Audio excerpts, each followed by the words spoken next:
Today on Cityline, it's Wellness Wednesday, and we're kicking it off with some tasty treats from the cooking cousins. Some of our best memories are like cooking in the kitchen and laughing so hard until like somebody literally pees their pants. Like Jillian and Tori share a couple of recipes from their new book, Fresh Food, Fuller Hearts. Then, our panel of experts are talking menopause and sex.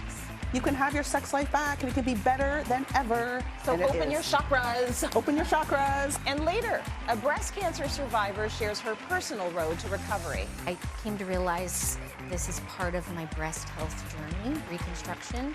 A first-hand account of her return to health. The results really have totally exceeded my expectations. It's Cityline with Tracy Moore.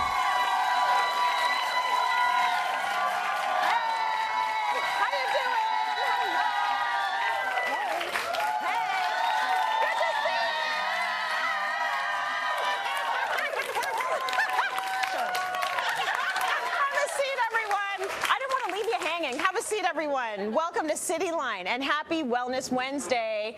Now, if you're looking for feel-good recipes the whole family can enjoy, we've got a special treat for you.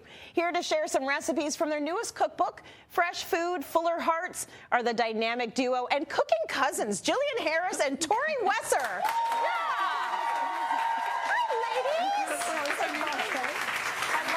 Cooking cousins. Well, did you actually grow up cooking together? 100%. Like some of our best memories, sorry if this is TMI, are like cooking in the kitchen and laughing so hard until like somebody literally pees their pants. Like we have so much fun in the kitchen. We love to make fun of each other, of ourselves, of, you know, we have so much fun. Well, you know, the cooking in the kitchen and literally peeing your pants, it happens again when you get to my age. Oh yeah, no, yeah, almost there. Yeah, right? A lot of laughing and peeing happening.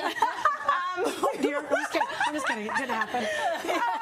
Let's talk a little bit about some of the recipes that you're creating with this cookbook. It's your second cookbook. Second one. Right. Yeah. And so what are you, like, is this to bring family together? Is it to be healthy? Like, what are you looking for with these recipes? I think a little bit of both. I mean, the first cookbook was all about entertaining. It was pre-pandemic, right? Yes. And then, of course, during the pandemic, we started working on this one. And all we could think of is we were busy. We don't have a lot of time. We want to put a good meal on the table. And also, it seems that in the last couple of years, everybody's got a dietary restriction. And we feed a lot of people. We host all the time. And so we really wanted to make the cookbook also adaptable. Yes, healthy and easy and accessible, but adaptable. So if you have somebody that is gluten-free, dairy-free, nut-free, vegan, whatever it is, that we have options for everybody. I love that.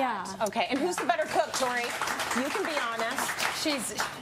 You're a better cook. I'm a better baker. Yeah, I'm the cook. She's the baker. Yeah. Well, you need both, right? We do. To make a full meal. Yeah, exactly. Okay, let's talk about some of your recipes.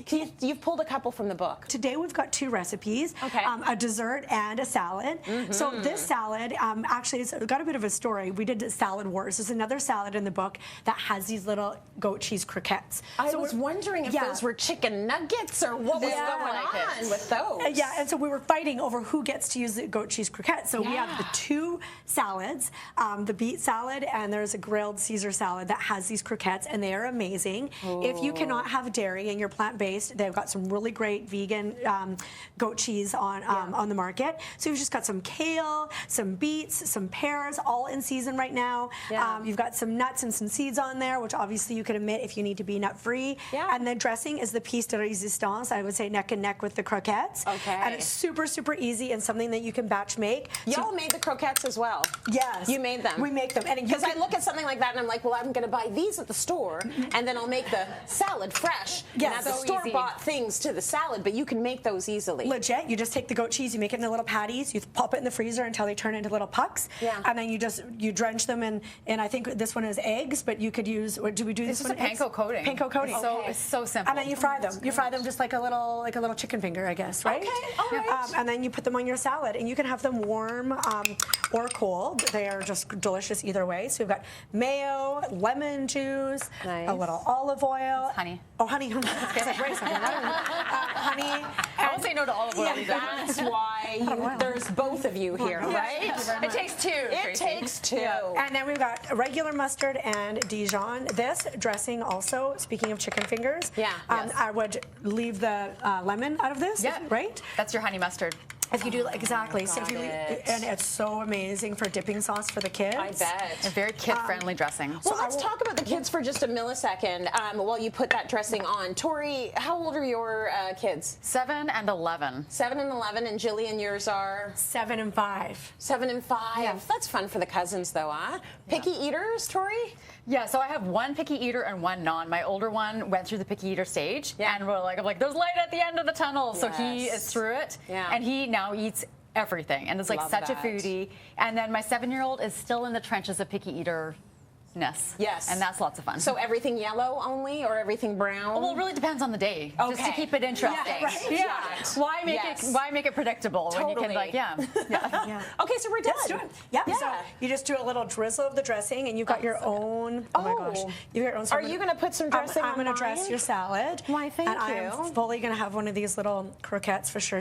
You got to have a little piece of the croquette. You know I'm gonna. Like, oh my gosh, so good. I'm like croquette-y, but I'm also saucy. Because I needed that dressing. This is your salad. This is my salad. Oh, thank you. I just, you know. This kind of party now. These are the best. That's right. Right? How good is dip that? it in. It's amazing. Delicious. Oh my gosh. Okay. So I feel like now that we've just made you put food in your mouth, Tori, Amazing. let's talk dessert. Let's do that. So this is a rhubarb yogurt coffee cake, and so this is like a perfect thing to have for those little pop-in visits. We grew up with the pop-in, right? Yeah. Doors always open at our house, just in case anyone ever wants to pop by. Yeah. But and you're okay with that. I really am. So I haven't texted you. I haven't called you. No. It's Our a house literally Tuesday. is like that. I'm like ding dong, and Tori, you open the door with a smile on your face. Yeah, usually. Even if it's like 5:45 and you know you have to give me dinner in like 15 minutes. Even better. Even better. I always cook bless extra you. because there are always extra people popping over. It is just our house. It's like, Love it. But it's what I always dreamed of. I always wanted to be that house where the doors always open, kids pile in. I always have extra boys in the neighborhood that we're feeding. It like literally makes me so happy. And you know, community is so good for the soul, and they actually say community is the #1 thing that is needed in order to thrive and live a long, healthy life. And I know that COVID kind of made us all a little bit hermity, but it's really important for us to stop hunkering down and get into our community. That is the #1 thing you can do. Absolutely. No, I believe in that. I want all the kids at my house, even when there's like 10 hulking teenage boys taking over the front porch. And the shoes, you can't get past the shoes because the shoes are long now. They're like canoes. That means you got a beautiful house. But it's good. I love that. Come to my house. I want you to come to my house, but I'm not going to feed you. Okay, so let's talk about the cake. Love it. So we're gonna make a little drizzle here. Okay. Cake's just better with a little bit of a drizzle. Yeah, so they drizzle's say. good. So it's a really moist yogurt cake. It's a rhubarb coffee cake with this pecan streusel on top. So this is just simple icing sugar. We're gonna put the vanilla in first. Okay. And this is very simple. And a little bit of milk. Always start a little bit slower. And then you do a little mixing. a little whisk, a little Do you whisk. need any help, or are you good? I think I'm good. Okay. Yep. Do I look you like I need tell- help? Okay. I'm like, oh gosh.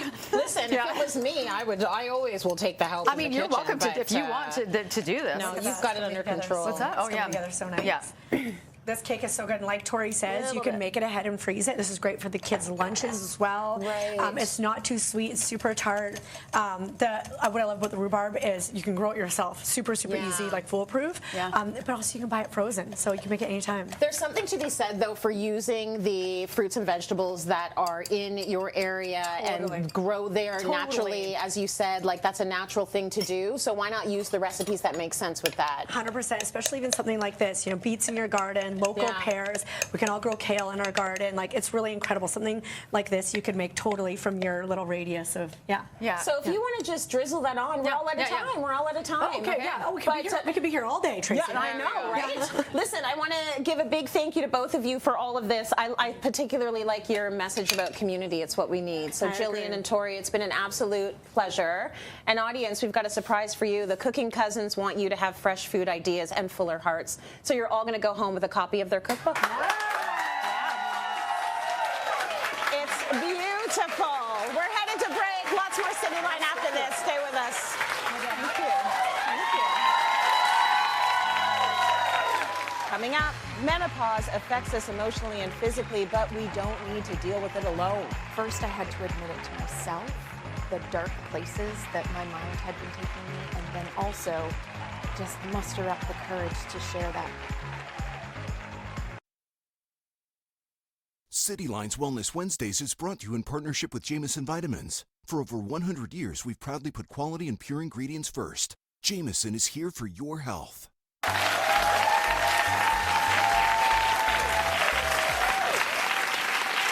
back, everyone. Menopause is an ongoing topic of discussion on this show, and I love it. If you're in a relationship, it should be a conversation you feel comfortable having with your partner as well. They need to know. So today we're joined by Dr. Tony Sapong, Carlisle Jansen, Sam Lynn, and Leanne Phillipson. Welcome back. Thank you. So we're going to get Cityline real on how to speak with your partner about menopause. Welcome, welcome. I'm so happy you're all here. Dr. Tony, I'm going to start with you. Let's talk about how menopause can affect our emotional and mental health. Yeah. So menopause, it's a huge transition, right? And anytime we're going through a transition, it can have an impact on our mental health. What we know is that as we go through menopause, our estrogen levels drop. This has a huge impact on the brain, particularly on serotonin, which is a neurotransmitter that impacts mood and sleep and memory. So lots of women, they experience something called brain fog. They feel like they're just not quite the same, not quite as quick, maybe having difficulties learning or remembering things. And then a whole lot of women also experience depression and anxiety. Up to a third of women during the menopause transition are going to have depression. And of course, there's many reasons for this. A pre-existing mental health history, a history of trauma, all sorts of things, lack of sleep, you know, the list goes on. But I think one of the things that probably is contributing a lot is the fact that we just don't talk about menopause. So women are going through this massive transition. They feel alone, they're irritated, you know, they haven't slept, they've got a million things on their plate, and then we don't talk about it, and that also is going to contribute to depression and anxiety. Yeah, the mental health and the anxiety, we definitely need to talk about more, because that's huge. It comes up so much with so many women I've spoken with. Leanne, I want to talk to you now a little bit about your mental wellness during this period in your life. How has it affected your relationship? So coming into menopause, it can kind of sneak up on you. You know, like we said, we don't know, we're not sitting there with a checklist. Right. And after going through everything we've been through over the past 3 years, one of my daughters had a lot of mental health issues, so my focus was a lot on her, as any parent would do. You know, keeping her safe, dealing with everything that was going on there, and not understanding the amount of stress that was then leading me to a burnout as well as the menopause.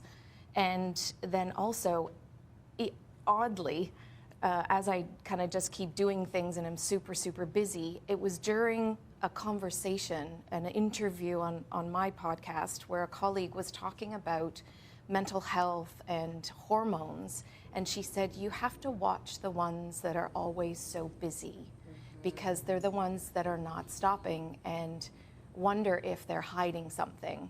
By the end of the episode, I was in tears. I was sitting in my closet, which is where I record, trying to put my hand up, thinking, oh my gosh, this is me. And how much I had been hiding, how low I was, how I couldn't stop. I just had to keep on going, especially for my daughter. And then first I had to admit it to myself, the dark places that my mind had been taking me, and then also just muster up the courage to share that with my partner and actually be that vulnerable to say the things that needed to be said. So admit to myself first and then share. So it is a process, and having his support made the world of difference. It always will, right? And I feel like I've been going about the communication wrong in my house. I thought I was handling it really well, but I've been separating myself from my family, so I'm not firing shots at everybody when I get irritable and hot. That's it. But yesterday, my husband was sort of like, you know, like a puppy that had a newspaper on his nose. I was like, what's wrong? And he's like, it just doesn't seem like you want to be around much. And I'm like, oh no, it's not you, dude, it's me. But I was trying to protect you all. So Carlisle, talk to me about how we can open up about what's happening in our lives with our partners, our significant others. So our partners generally know something's up. Yeah. So it's better to talk to them, because like your partner misunderstood, right? Yeah. So, and when we're alone with our feelings or we avoid them, they become bigger, they become scarier. Yeah. So if it's hard for you to open up with a partner, talk to your friends. The more you practice it, the more you normalize it. Maybe your friends have gone through the same thing. The easier it is for you to discuss it with a partner. And then what I also recommend is give your partner some ideas. because sometimes they feel helpless. Like, what do I do? And they want to fix you, or they want to tell you, oh, it's going to be okay, or it's nothing, or focus on this, and then you feel dismissed. So help them know how to help you.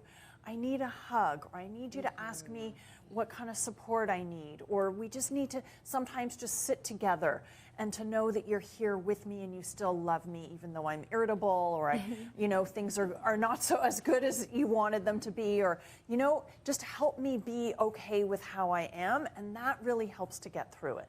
Dr. Tony, there are also physical changes that women go through during menopause. Can you throw out a few? Yeah, of course. So common things being common: hot flashes, night sweats, mood swings, trouble sleeping, abnormal vaginal bleeding, and then as we go through menopause, we lose muscle mass, we lose bone mass, and we also put on weight. Yeah, amazing. What a package.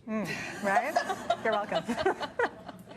Okay, Sam, you're a menopause fitness coach to other women. What do you say to women that are looking to get themselves back? They want to get their confidence back. We're going through a lot.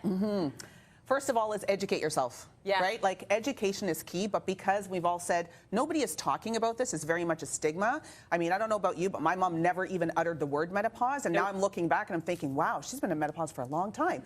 And so all this stuff makes sense, right? So educating yourself, and then understanding that if you live long enough, if you have the honor of living long enough, every single woman is going to go through menopause, okay? And it can look very, very different, but educate yourself. And then when you go to your healthcare provider, unfortunately, this is a time when you are going to have to be the biggest advocate for your health. You're going to have to go in armored and be prepared, and don't back down. There is help. You do not have to feel horrible. You don't have to feel exhausted. You don't have to feel all these things that have been normalized with menopause. And last, what I say as far as like a health and fitness perspective is respecting your body and understanding you've gone through a lot. Bodies change. This is normal, right? So whether you're a mom or you care for other people, respect your body as opposed to beating it up because it's changing. Hallelujah! I like that. Okay, after the break, we are going to heat up the conversation. We're talking about what's happening in the bedroom. So sex and menopause. Stay with us. Thank you, ladies. Coming up, menopause and your libido. I was just like this new person. My husband's like, what is wrong with you? And to the point where he was actually starting to say no. And I was like, what do you mean no? Cityline Reel on Menopause, brought to you by Replens, an intimate moisturizer for your long-lasting sex life, because sex never gets old.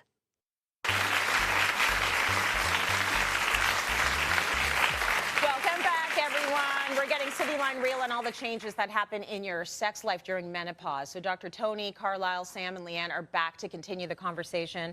And I want to start with you, Dr. Tony. Talk to me about some of the intimate changes that we need to be discussing with our partners.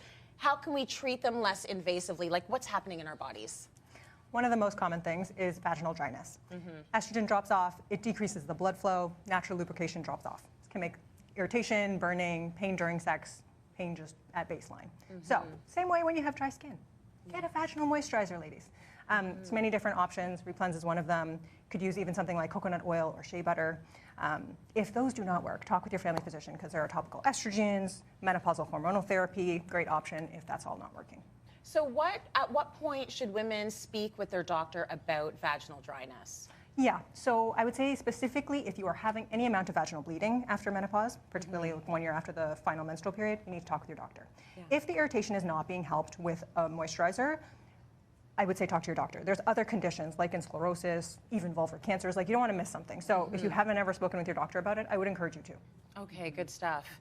Sam, you say your libido dropped like so many women when menopause started, but for you, that dry spell is gone, girl. So Yes, it is. what changed? Like, what are you eating? What are you doing? Share. What happened? Well, like a lot of women, I went through physical changes. I gained weight. I wasn't sleeping, all of these things. And so some things helped. I went to my naturopath. She put me on some supplements, helped. But the biggest change was I went to Costa Rica back in March, and Costa Rica changes you. Oh. I was dancing, I was opening up my sacral chakra, I was doing all the things, and then I came back and I was like a rabbit in heat. All of the time. my husband, I was like all the time, and I was going to the clubs, which I'm still doing, and I was just like this new person, and my husband's like, what is wrong with you? And to the point where he was actually starting to say no, and I was like, what do you mean no? And he was like, well, you know, now you know what it's been like for me, because when your body is changing, for me it was like so significant in such a short period of time. Yeah, I'm not feeling as secure in myself, and my libido really took a nosedive. But now I can say it's better than when we met. Okay. So you can have your sex life back, and it can be better than ever. So open your chakras. Open your chakras. Open wherever they are. Open them. Open them. Open them. Yes. So I would say most women experience the opposite of that. So the dip. I had a major dip when my kids were young. And now I was just like, too many people touching me. Yes. Like, yes. stop. Yes. And I would say now that they are a little bit older and on their own, now like it's come back. But I would say for most people, this is the time in your life where there's a dip because there's so much going on in our lives. There's so much to take care of. Yes. So Leanne, what has your experience been like sex and sensuality-wise at this point in your life? I didn't actually find my sex drive drop off as much as the changes, the sensations, as you talked about, you know, just feeling really different, orgasms feeling different. But I had a situation where I had a uterine polyp, which is took months and months to figure out. But basically what that meant was for 4 months, I had the heaviest period with clots and gushing and cramping. And that really, I mean, it didn't make me feel good, but it certainly didn't make me feel very sexy. Will take you right out of the mood, for sure. So throughout all of that, and then to the point of having it removed and surgery, and then you have to wait 6 weeks until anything can happen. So there was a dry spell, a medical dry spell, I'll call that. But it ebbs and flows all the time. But again, just like Carlisle said, talking about it is imperative. Yes. Because the more I share with him about how I'm feeling, with my self-confidence, with my body, with what's going on, if there's pain, because there's been that too, then the understanding is totally different, and that does help to create a deeper, more connected relationship. Love that. So, Carlisle, help us out then. How can women get over that hurdle of feeling embarrassed or not wanting to discuss this with their partner? I think the first thing is to recognize that it's normal, right? Yeah. Our bodies change is normal. And so feeling like, okay, this is who I am and this is what's happening. And then do some research, talk to people, and figure out, okay, what's going to help you, right? If you're not feeling a lot of pleasure, maybe you need more power. Maybe you need to use a vibrator and bring some sex toys. Maybe you need some lubrication, right? An oil-based or a silicone-based lube are great. Maybe you need a little more time to build up, right? Make sure you're getting the pleasure you want, because if it's not pleasurable, you're not going to want it. Right. Right? So give your partner some suggestions, because otherwise they're going to just keep doing the same old thing, and that might not work. And sometimes those discussions are hard, so I recommend sitting beside each other, going for a walk, making dinner together, so that you're not staring at each other and those awkward moments, what do I do, what do I say, right? So that it can be a natural, easy conversation. I love to hear it. We all have to be more open about it. Cityline for sure has been having these conversations so we can all feel better about talking about this stuff in your own homes, in your own places. So thank you so much for being so open. We're going to break. We got more coming up. Stay with us. Thank you. Coming up, we talk with a breast cancer survivor about her breast health journey. When I was diagnosed, it was all about, I just want the cancer out of me. I just want to be healthy, and I don't care what I look like.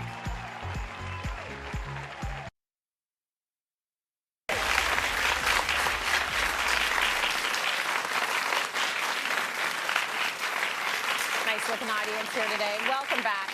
It is Breast Cancer Awareness Month, and we're about to discuss what happens after a breast cancer diagnosis. Our next guest really wanted to share her story so other women wouldn't feel so alone. Let's meet her.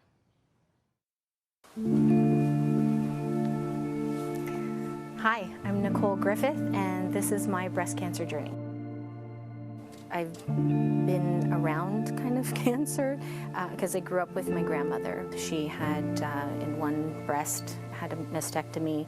It came back in the second breast. She had another mastectomy, and from what I understand, it came back a third time on the bone. So seeing her go through what she did, and then seeing my mom go through and then losing my mom to cancer, it's kind of always been there. So it was almost, it's crazy to say, but I always felt that I would get cancer, although I tried to be as optimistic as possible. I always thought, well, I'm gonna get it. When am I gonna get it? In my 30s, in my 40s? I was diagnosed in December 2020. I actually had a mammogram scheduled for that year, but because of the pandemic, I had to miss it. My aunt at the time said to me, you know, make sure you reschedule that appointment soon because you don't want to, you know, find something late kind of thing. And that triggered the thought to maybe I should be a little more diligent with self-examination. And it was probably a week or two later that I found the lump myself. So I had a mastectomy. The option was I could just do the one breast that contained the cancer, or because of my history, I could do a double mastectomy. And that's what I chose to do, just to make sure that we got rid of everything. And that did get rid of the cancer, but just to reduce the risk of it not coming back. The doctor also set me up with chemo sessions and radiation as well. Kind of recovering in the pandemic was tough too because your immune system's low, you can't really go out. My husband was still working through that time, so coming home, having to really be careful about, you know, not having exposure to germs and those kinds of things. It really put life into perspective so that, you know, when you're healthier, when your hair grows back, when all these things kind of somewhat return to normal, you really appreciate and don't take things for granted anymore, especially health. It's really all about family for me and God. I want to make sure that I'm the best possible person for them, a wife and mother, and good at my job. And I was obviously put on this earth for a reason. I think back to my grandmother and my mom, and I know that they fought hard and want to make sure that I do right by them almost. When I was given the option at the time of my mastectomy, I was a little bit hesitant. I really just wanted to get rid of the cancer and be healthy and wasn't really thinking about the reconstruction. It's been a couple years since my surgery, and so I decided I would like to do the delayed reconstruction and have opted for the DIEP flap. I have been presented with a date, and I'm really looking forward to having it done soon. Thank you, Nicole. Nicole is with us now. Can we give her some love? It's hard to sit here and watch your story. Woo, you did well. Beautiful information about your mom there and your grandma. So beautiful. So you shared that you had your first mastectomy 2 years ago, and just over a month ago, you had your reconstruction surgery. Yes. How are you doing? How are you healing? I'm doing really well. I'm, fifth week into it. First couple weeks were a little bit rough with the mobility issue. Not a ton of pain, but definitely not being able to move around as I could before. You don't realize how much you need your abs until you don't have them. Yes. But I've had a couple post-ops with the doctor, and we're on track, healing well, and I'm feeling great. Good. Okay. How are you feeling about your breasts? How are you feeling about your body now after your mastectomy, after your reconstruction surgery? The results really have totally exceeded my expectations, and really I feel I'm closest to pre-having babies body than I have been, and that was 24 years ago. So we're going to talk about why you're feeling so like abolitious these days when we talk about the surgery that you had done. But I want to go back to thinking about what your hopes and your dreams were before, like, going into the surgery. What were your main concerns? Sure. I think the biggest one was a surgery of that length. Worried that could my body handle it? Would I be strong enough to come through it? and be here for my family. And then, you know, would the surgery take? Would it be successful? Those were probably my main concerns. How long is the surgery? I believe it was about 8 hours. Oh, that's a long time. Yeah. Yeah. Okay, and your hopes and concerns going into the surgery? So hopes were that really I came to realize this is part of my breast health journey, reconstruction, and I think that really was the hope that this would be the kind of the final chapter of my breast health journey. Yeah. So that was one hope, and again, just come out of the surgery stronger. Yeah, and you're feeling good. I do. That is very hopeful for so many women that are watching. So originally you did not want reconstruction surgery. Why did you eventually decide to go for it? In the beginning, I was a little bit discouraged. The first couple doctors I saw were not as optimistic that I was the best candidate. But I had a friend that had gone through it the year before. I also had a sister who's worked in the OR and assisted in some of the surgeries, and they were like, get a second opinion, get a third opinion, do whatever you got to do. This could be for you, and you want to make sure that it is right for you. And sure enough, met the doctors I met, and they, here we are. Here we are, doing amazing. Yeah. And was there ever the possibility in your mind of just not having reconstruction surgery at all? Sure. Yeah. When I was diagnosed, it was all about, I just want the cancer out of me. I just want to be healthy, and I don't care what I look like. You know, I'm a survivor, and I'm good with whatever I'm given, kind of thing. Yes. Yeah. And then later on, it's like, well, actually, maybe I Actually, care I a would- little bit. It's okay. You're allowed to. Thank you so much for sharing your story. Yeah. It's fantastic. We're going to head to break now, but when we come back, we're going to hear more about breast reconstruction with Nicole's surgeon. So stay tuned. That was so good. Coming up, we're talking with two surgeons about breast reconstruction. More commonly, we always select the area of the lower abdomen where there's a little bit of excess skin and tissue. Says who?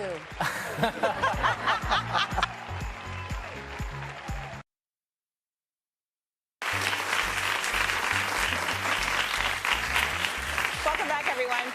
Before we break, we heard Nicole's breast cancer story. She's still here with us in the audience. But now we're going to talk about breast reconstruction options available for survivors, because there are a few. Joining us are Dr. Rong Simoji and Dr. Wakas Jalil, the founders of Forms, Face and Body, a plastic surgery clinic that specializes in reconstructive surgery. So, doctors, we just heard from Nicole that she had delayed reconstruction, but immediate reconstruction is possible. So walk us through, not everyone knows this, walk us through the pros and cons and what goes into that decision. So that's a really excellent question. I should start off by saying that we always attempt 100% of the time to make immediate reconstruction available in all of our patients. And that's really, if you look at all the medical studies, the data, it's really supportive in that. And that's because of the immediate measures of quality of life that improves in patients that proceed with immediate reconstruction. Could be things like going to the beach, could be things like fitting that dress for a wedding, or even just something simple and having that sense of femininity restored. And conversely, sometimes breast cancer care is really a focus. And if a patient comes in with a more advanced form of breast cancer, then the focus is kind of shifted, and we as reconstructive surgeons have to take a back seat.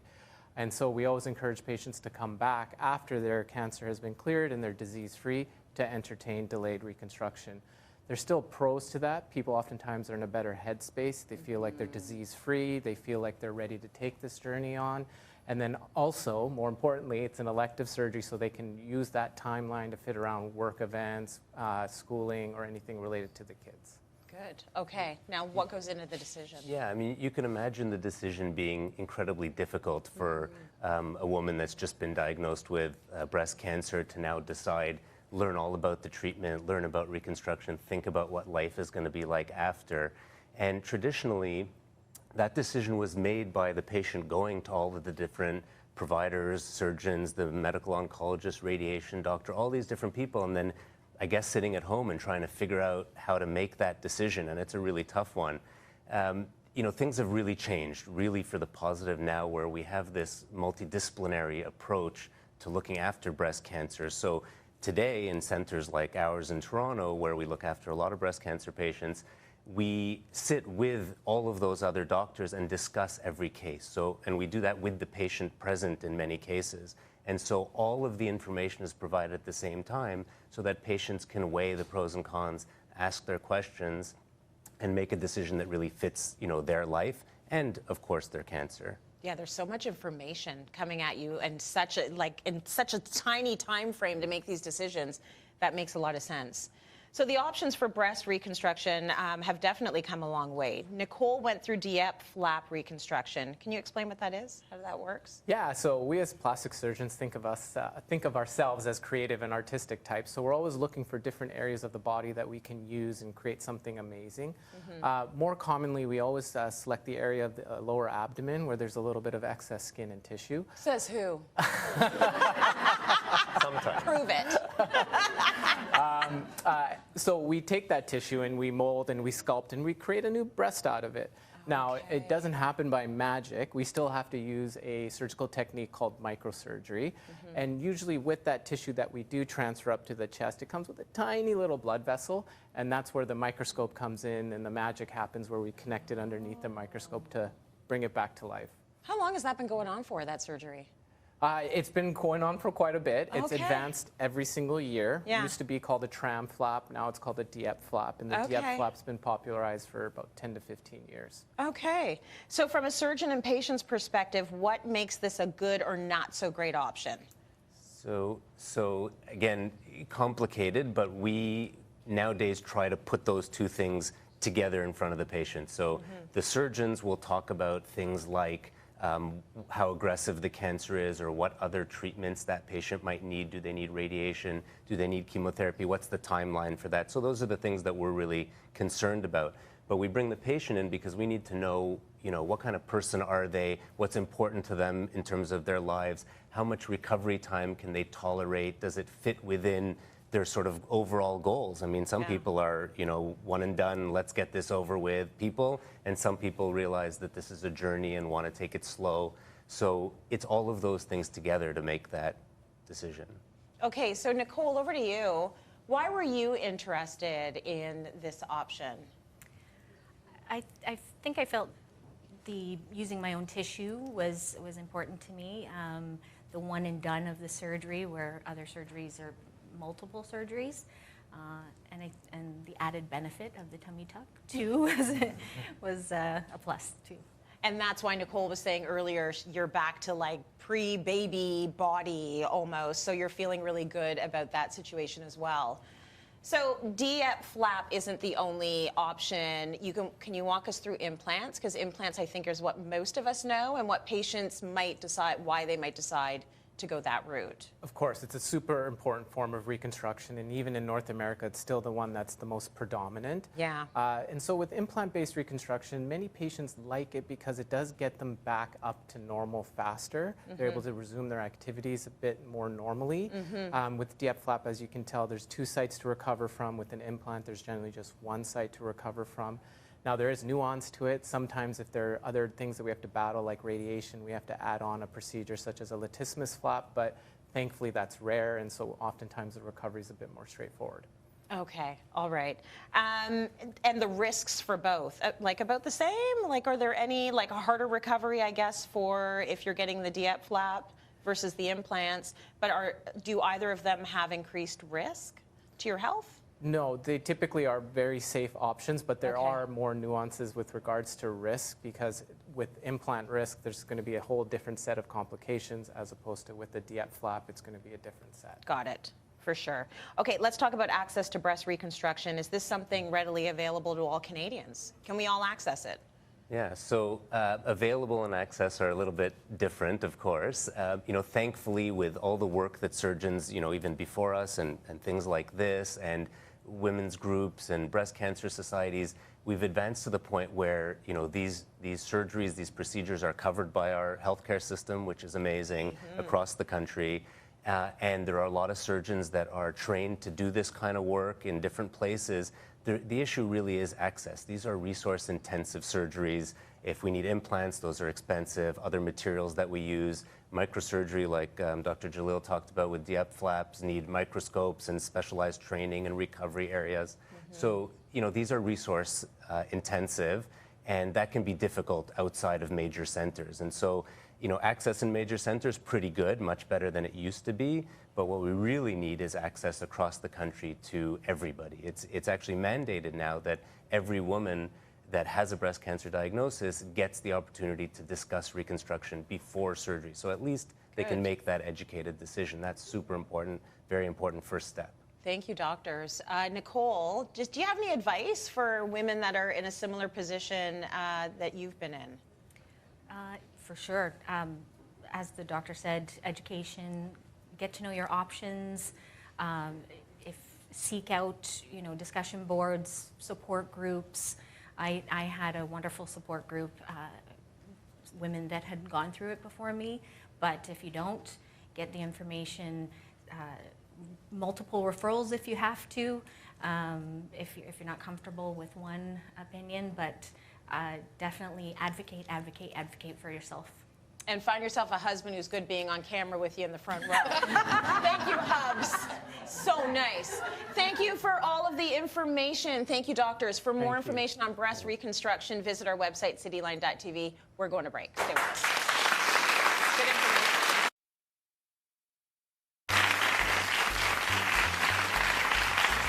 Welcome back, everyone. You know, one of my favorite memories on my recent trip to Jamaica was a hidden gem that was peaceful, serene, and untouched. I'd never been there before. So take a look at my visit to Benta Falls.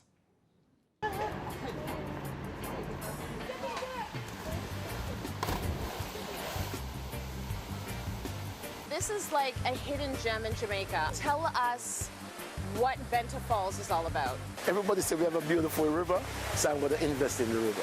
I got my little savings and I invested it in this Benta River Falls with the aid of my brother and 2 other sisters. Businessman. So it's technically a family-oriented business. That's excellent, though, because you took it, you realized what you had naturally, and you flipped it and made it something that you can work with. But you're very much about the sustainability.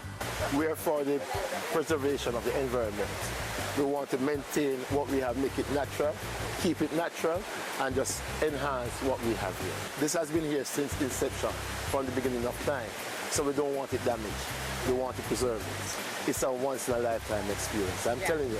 The tour involves over 21 natural jacuzzis, 11 different swimming pools, a blue hole for professional swimmers, an underwater cave, a little rock climbing, and to top it off, we have mineral baths. When that mineral is rubbed on your skin, oh, you're just feeling like a brand new baby. So tender and nice. This water here, it rejuvenates mind, soul, and body. Fly WestJet non-stop to Jamaica, known for its award-winning service, safe, friendly, and affordable travel. WestJet, connecting Canada to Kingston and Montego Bay. Book your next vacation to Jamaica at westjet.com. What a time we had there. And that brings us to the end of our show. A big thank you to our guests. Amazing information today. I really enjoyed that. And you know what? I enjoyed all of you in the audience. You're lovely. Thank you. You're fantastic. And everyone at home, see you tomorrow for another